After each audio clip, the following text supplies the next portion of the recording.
ท่ามกลางแสงแดดยามบ่ายที่สะท้อนลงมาใส่พระปรางวัดอรุณ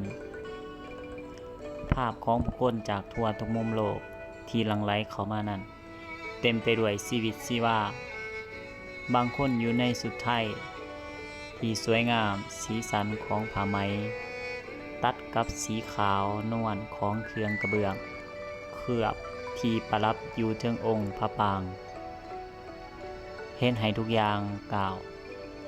ของพวกเขาเบิ่งคือกับการเดินย่างย้อนเวลาไปหาอดีตที่รุ่งเรืองอยู่บริเวณฐานของพระปรางของวัดอรุณ